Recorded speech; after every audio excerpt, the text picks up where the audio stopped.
Alors merci Mathias d'avoir accepté cette invitation. C'est vraiment un honneur de t'avoir parmi les portraits des combattants. Ah, merci. Vu que maintenant tu es un combattant. Ma première question que j'ai envie de te poser, quand j'ai appris la nouvelle, j'ai pensé à ce sketch de Gad Elmaleh qui à un moment donné dans sa vie décide d'aller conquérir les États-Unis alors qu'il avait tout ici, il était le royaume, roi dans son domaine. Et il s'est dit moi je lâche tout, je suis prêt à aller chiche, je vais là-bas et puis je vais essayer de faire quelque chose. Ouais. Toi, t'as tout quelque part, t'as réussi des choses. Qu'est-ce qui s'est passé à un moment donné dans ta vie pour te dire je vais aller dans les MMA et puis je vais aller essayer de me challenger et d'aller dans le plus loin possible? Comme tu dis, c'est des challenges. Moi j'aime bien quand la vie elle est dans le danger et puis qu'elle est dans l'émotion, quand c'est indécis quoi, tu vois. Donc moi j'aime bien me mettre en danger, j'aime bien aller dans les zones un peu creuses. J'ai toujours été comme ça, tu vois. Puis voilà, après c'est la mentalité française beaucoup qui te met dans une case et puis donc moi je suis comédien, je dois faire que de la comédie, des footballeurs je dois faire que du foot, tu vois. Moi je suis un être humain, je fais ce que j'ai envie de faire et puis si les gens sont pas contents, c'est pas très grave. J'ai vu que là, tu as des dates en France, tu as une tournée. Est-ce que tu y penses en ce moment? Est-ce que tu es focus sur ton combat? C'est que le combat. Là, c'est que le combat. Depuis le début de ta préparation, tu es focus sur le combat? J'ai fait les spectacles aussi en même temps, mais là, ça fait 2-3 semaines, j'ai arrêté les spectacles et je me concentre vraiment sur le combat, tu vois. C'est important d'avoir la tête à 100% dans ça. Et justement, sachant que tu as quand même ces dates-là qui sont quand même quelque part dans un coin de ta tête, c'est pas trop difficile d'avoir tout ça en même temps, tu arrives à gérer, ou est-ce que tu es accompagné aussi? Quand je dis accompagné, peut-être ta famille ou des pas psychologues, mais des coachs mental Non, les coachs mentaux, non. Après, j'ai ma femme qui m'aide beaucoup à la maison avec les enfants, qui me permet de me soulager aussi, tu vois. Ça fait un souci en moins. Et non, écoute, ça va. C'est comme si ces périodes de ma vie, autant se donner à fond, autant se donner les moyens d'y arriver, puis après on partira une vie plus classique et puis une vie plus tranquille. Ouais. Et c'est quoi une vie plus classique?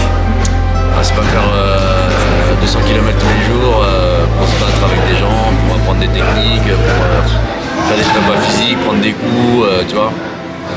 Là j'ai envie d'une petite terrasse de café avec des copains, rigoler, détente. Je reformulais pas forcément la peur, mais est-ce que tu as une appréhension maintenant à quelques jours du combat? Ok. Tu penses pas, J'ai pas de peur, j'y pense. Ouais. Il y a un peu de stress, tu visualises, tu te demandes comment tu vas être, si tu vas être à la hauteur, si tu vas pas décevoir les gens, si tu vas pas être ridicule, tu vois. Mais je pense que la vraie peur, la peur profonde, elle arrivera. Je pense que la peur qui te fait devenir un peu un animal, tu vois. Je pense qu'elle va arriver la veille puis le jour J. Donc tu parles du stress soit qui te monte ou le stress qui peut te inhiber, c'est ça? Tu veux dire Non, le stress, je pense qu'il y a l'instinct de survie qui prend le dessus. Donc après, écoute, moi c'est nouveau pour moi. Je sais pas, je suis pas combattant donc je sais pas du tout. Justement, excuse-moi de te couper, sachant que maintenant tu t'entraînes depuis un petit temps, tu as eu peut-être accès à des coachs préparateurs mentaux. Est-ce qu'on t'a parlé un petit peu de la visualisation?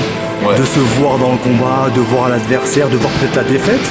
Il y a des combattants qui disent qu'ils visualisent la défaite, mais ils visualisent aussi la victoire. Est-ce que toi, tu as eu aussi à...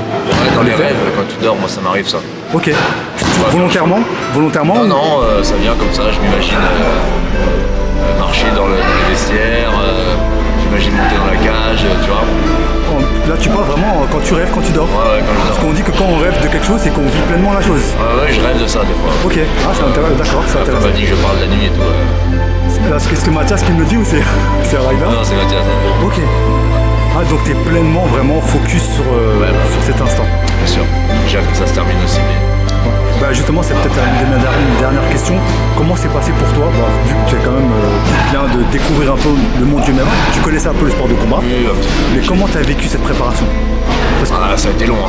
C'était long, c'était très dur. Il y a des moments, je me suis endormi dans le local et tout parce que je suis à bout, tu vois. Là, on sent qu'on arrive à bout, on arrive au bout de la corde. Donc là, il faut place au repos, place à se détendre un petit peu, bien dormir, bien manger. Pour être en forme le jour J, je pense que le vrai travail a été fait, le plus dur a été fait.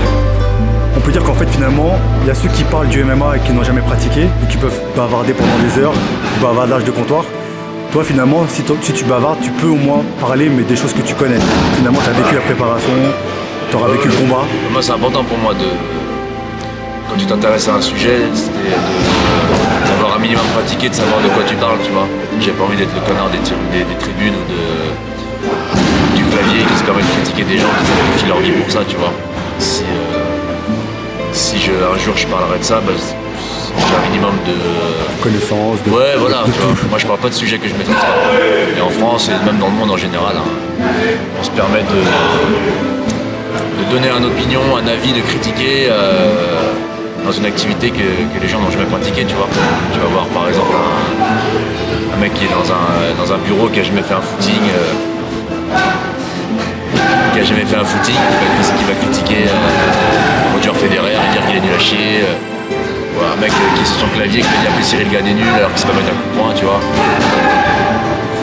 Tu as déjà reçu la critique, peut-être déjà? J'ai reçu la critique, mais moi j'ai jamais critiqué quelque chose que je n'avais jamais vécu. On peut pas savoir. J'ai jamais critiqué un mec qui faisait du one-man show autant que j'en avais pas fait, tu vois. Je disais toujours, c'est hyper dur, quoi. On sait pas ce que c'est, tu vois. Et tu peux pas critiquer un combattant qui monte dans une cage si tu l'as jamais fait. Parce que toi-même, tu sais même pas comment tu vas réagir toi-même, donc pourquoi tu fais ta gueule, tu vois. Pour parler, il faut un minimum de vécu, de connaissances et puis d'avoir pratiqué un minimum la chose. Je te souhaite la victoire. Merci. Si on ne sait pas ce qui est fait demain, si tu as une défaite, comment tu le vis? Tu sais déjà comment tu anticipes ce moment-là? Si tu dois, tu penses arrêter, continuer, tu penses pas? Je pense pas. Moi je vois que la victoire. Ok, donc déjà dans ta visualisation, c'est la victoire. Ouais, transpercé. C'est comme ça, il faut que je pense comme ça. Si j'y vais à reculons et me dire ouais, bon si je perds c'est pas grave. Je reste chez moi, tu vois. C'est aucune prétention, mais je vais tout faire pour gagner. Alors, ça m'emmène encore une dernière question, et je t'embête plus après. Parce que tu me dis que tu vois la victoire, tu me dis que tu vois le transpercer. J'ai l'impression d'écouter encore une fois, des coachs mentaux, préparateurs physiques, mais qui ont cet objectif d'aller jusqu'au bout. Toi, c'est toi ça? C'est déjà. Ouais, moi je suis comme ça, quand je démarre quelque chose, j'y vais pour performer. Tu vas à fond. J'y vais pas pour. Après, ça se trouve, je vais être nul et je vais me faire laver en 15 secondes, tu vois. Mais moi, mes intentions et mon objectif, c'est de gagner et puis de transpercer, c'est comme ça. Sinon, je reste chez moi, tu vois. On ne monte pas dans une cage, je pense, pour y aller à 50%, pour se dire, bon, si je perds, c'est pas grave, tu vois, non, pas non. Faut y aller en conquérant, ça sert à rien. En tout cas, merci Mathias d'avoir accordé ce petit temps pour justement se casser la baraque. De t'intéresser à moi.